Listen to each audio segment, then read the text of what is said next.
Welcome back to another IHP video, short.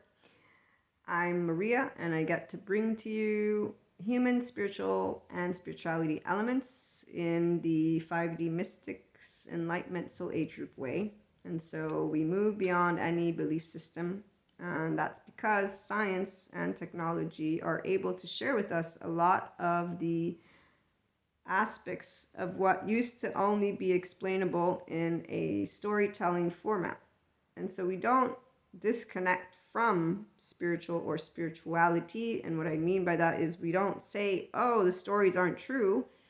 We use our left and right mode, allowing ourselves to know about the infinite possibilities of these spectrums that the people who have clairs are able to tap into, but that again, a 5D mystic and beyond will be relating to, in fact, in more of a sixth and beyond dimension way. So we have a very close relationship with the energetic imprint of this field of consciousness, which is why when moving from one state of consciousness to the next, the enlightenment soul age group person is who I'm talking about right now. It's not devastating. We don't lose ourselves. We're not destabilized. When, for me, dismantling took place, it was done in a very specific way.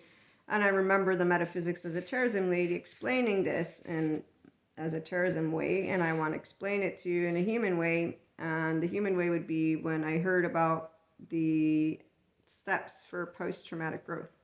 And that would be, I don't have my notes. No.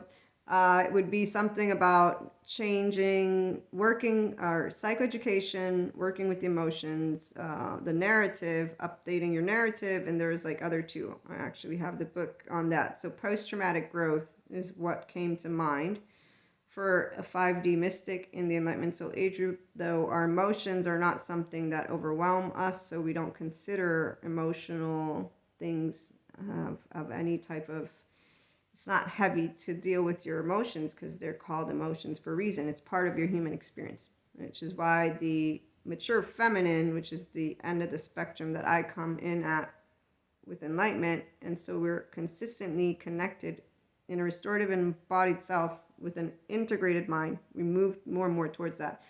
We use our right, left, and it's more right with left than the opposite, because we will see immediately the patterns of the patterns and the parts of the parts, and inside our heart we're like, oh, that makes sense. And so we'll pick up on the parts that are not welcomed by interactions with people, but also within societal, cultural settings. There's just an immediate awareness of where more love. So love is a safe space. Love, as the Stephen Porges polyvagal theory doctor says and explains, physiologically speaking, you can only experience love when your body is in a ventral vagal nerve. So you're in your social engagement system, not in a dorsal vagal response, not in a sympathetic response. So you're not fight, flight, and you're not freeze, fawn, or flop, drop. You're not helpless, hopeless, and you're not fight or flight. You're not afraid or angry. You're in the social engagement system of you, which is why a 5D mystic in the Enlightenment Soul Age group has only known how to stay within a restorative embodied self. We do not feel disconnected from everything's going to be okay. We don't know dysregulated, we don't know modulated embodied self, but when we meet it, we know how to tend to people in a way that is with our compassion. We don't choose to cast stones. We don't choose to be mean. We don't even believe in that word really, because when someone's being mean, they're in their biological rudeness. They're in a dysregulated or modulated body. They're in a human suffering state, which is explainable by all the lovely trauma, somatic, sensory motor experts as we stand, which is why, back to spiritual and spirituality, those stories, they're great and dandy, but they don't tell you the human stuff, and they take you away from what you could do to move into a restorative embodied self and an integrated mind. And the integrated mind is a mind that will bring up unresolved trauma for those who do have human suffering. So let me finish the description of when you're in a full physiological state of compassion, the machinery that shows, this is for compassion training places, and when I say places, I mean institutions. And I learned this from one of my trauma courses with nicabm.com. I need to remember which one it was, but they explain how the insula, which connects the head and the body, by the way, this is your masculine, this is your feminine.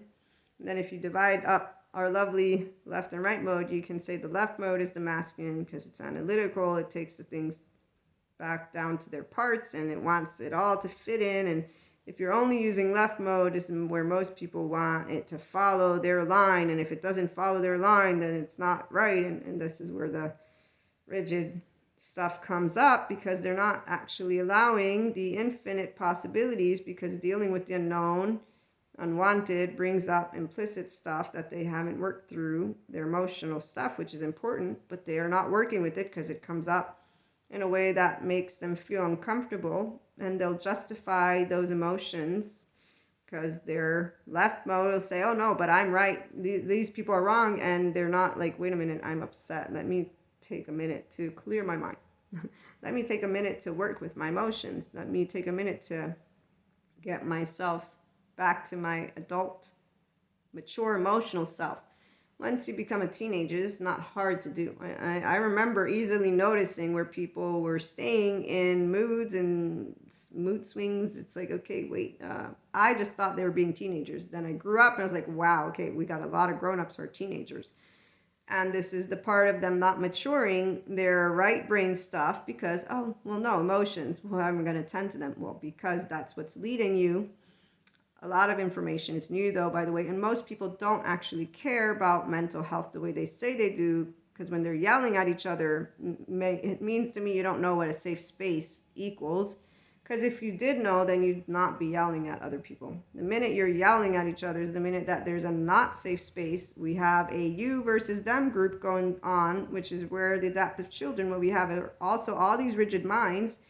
And basically all of them are predominantly left mode, ignoring their right mode stuff and allowing their emotions to rule the day. And then they're going to call it, oh, every side is right. And it's like, okay, you're all really just doing the same thing. But hey, let's not come into that. If you are in favor of supporting people and that mental health for real, then you learn how to be loving.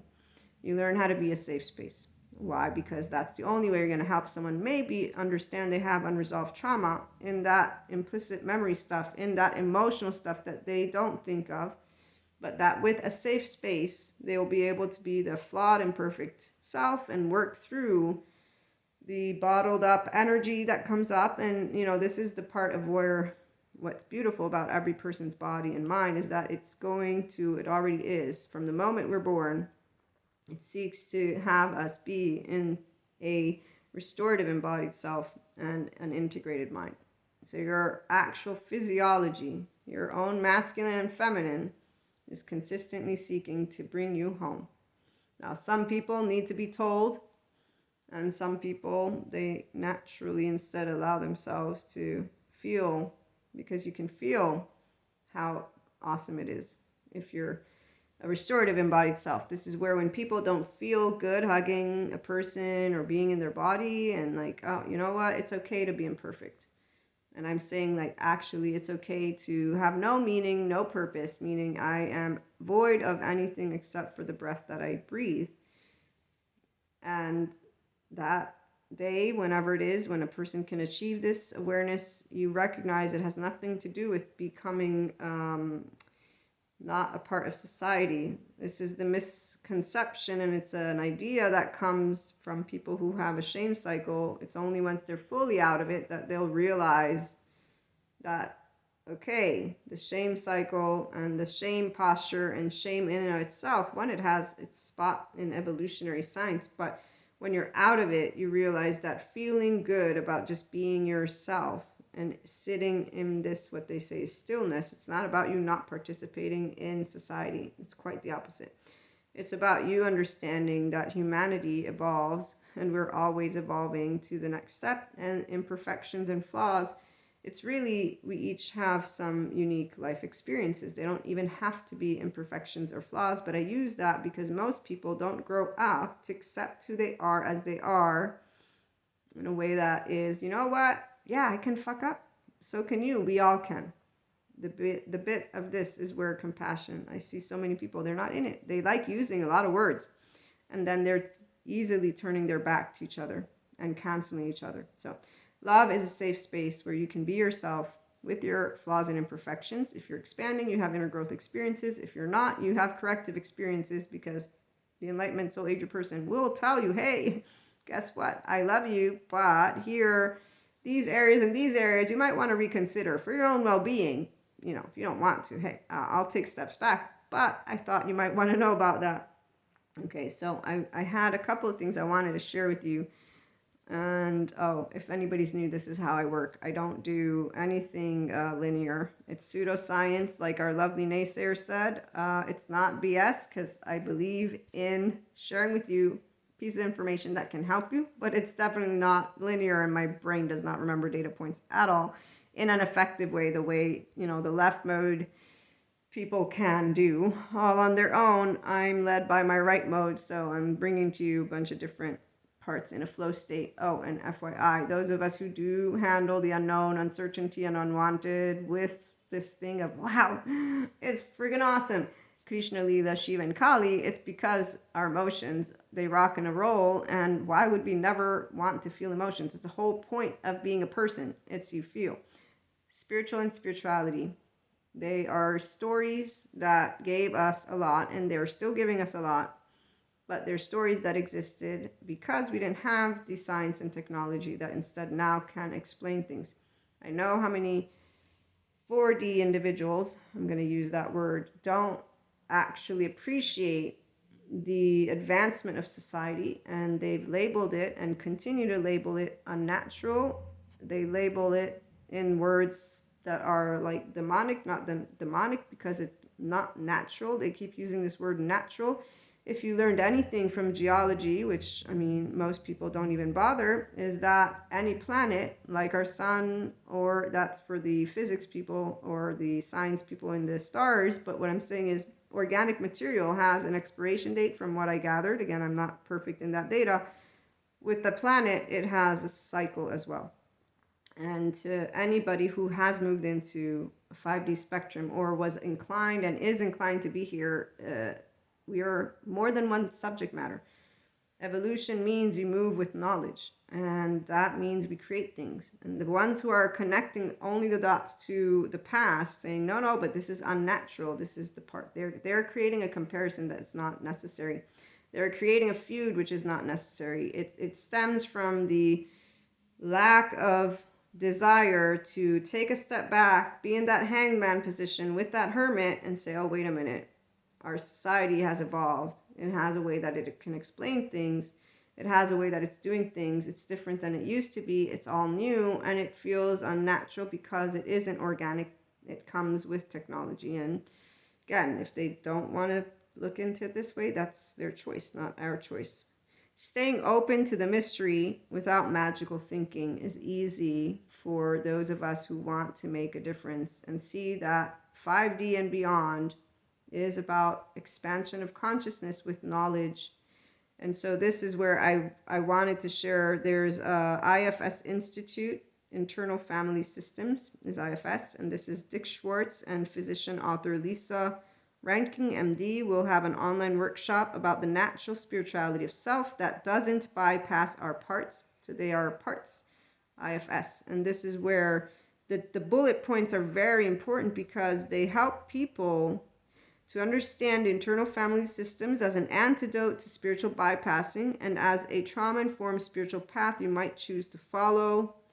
Learning what spiritual bypassing is and how to stop using your spirituality as a way to avoid healing your traumatized parts, which is what I see a lot of people in 4D spectrum not doing anything to bring their mind to integration or their body to restore embodied self. They're too busy with the stories.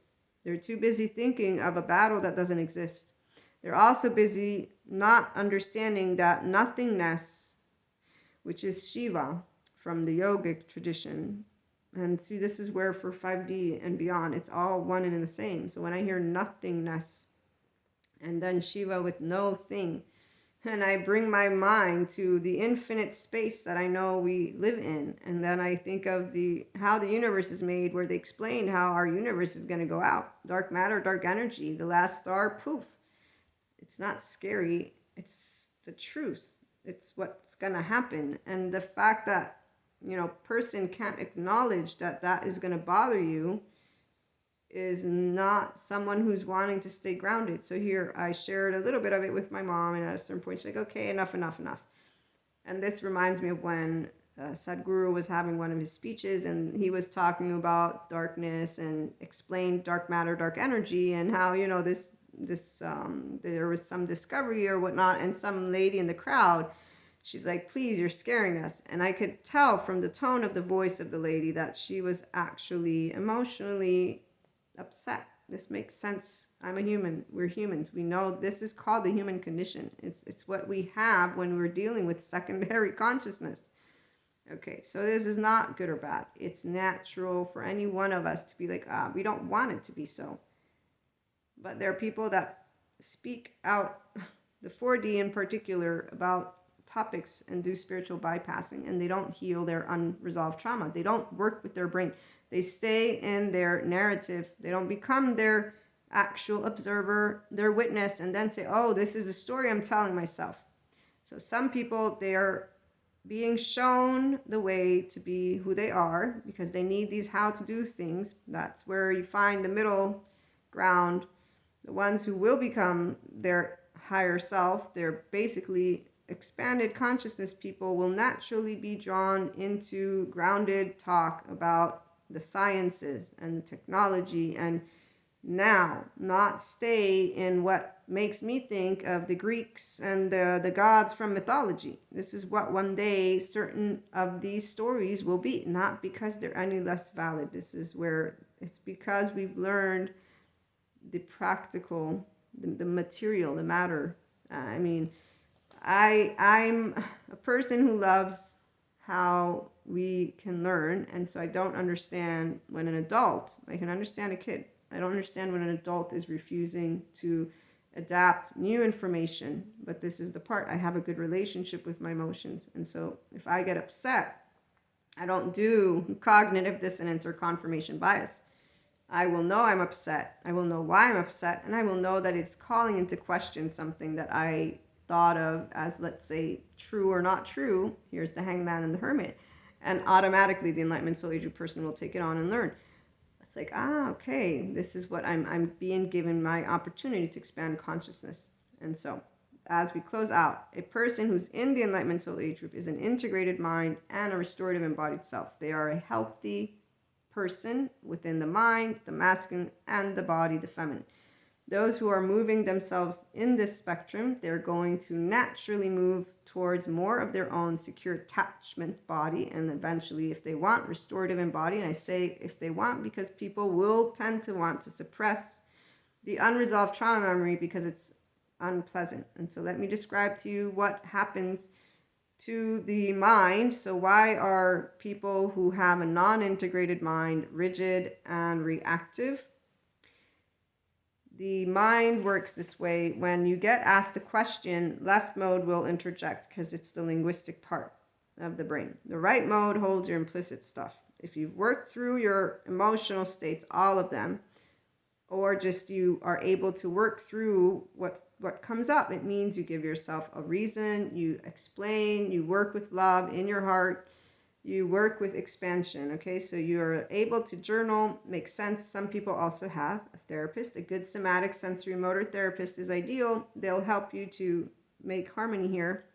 Okay, so if though there's unresolved trauma, and so none of the work, no journaling, no therapist, none of the let me make sense of what terrible things, traumatic things have taken place, no post-traumatic growth. Okay, so when that is not something that takes place, what happens is that the corpus callosum and hippocampus are compromised in their growth in states of unresolved trauma for people. The prefrontal cortex is also compromised in its growth with unresolved trauma, and the connectome is less interconnected with unresolved trauma. So the brain is less integrated, is what this means. And so to coordinate and balance the neural firing between right and left is going to be much more challenging. So remembering one thing, integration brings us harmony and coordination and balancing. We're flexible, adaptive, coherent, and we can hold well together over time and in any condition, and that's where the energized and stable is. So when we get asked about our emotional stuff, we're able to present it. While structure and function are not working this way for those who still have unresolved trauma. That's why it's important to note if someone is in their biological rudeness, a person who's reactive with them is not any better, if you will, in helping to create a safe environment. So a person who wants to say, I support mental health, if you're not learning to be more compassionate towards each other, if you're not learning how to speak from a place of love, you're not learning how to create a safe space for somebody to have the inner growth experiences or the corrective experiences. People don't choose to be reactive. Their first year of life is very important to how things move. And then moving forward, also other things. Inclination to want to hug a tree is the number one indication that you're not yet comfortable in your own body. And so again, if you want to hug a person, you're in a restorative embodied self. If you're not there yet, there's things you can do to work with your implicit memory, right, left, on your own, with people. The loved ones around us are the ones who can help us, which is why loving with unconditional love, flaws, imperfections, doesn't mean do whatever you want. It means let us use our communication and our empathy with compassion, not just the empathy, but we move into that prefrontal cortex and be authentic, transparent. Let's talk about things, and that can create repair, expansion. The 5DC Mystic in the Enlightenment Soul Age group is only about love. I look forward to hearing any questions, any topics you would want me to discuss. Have a wonderful day.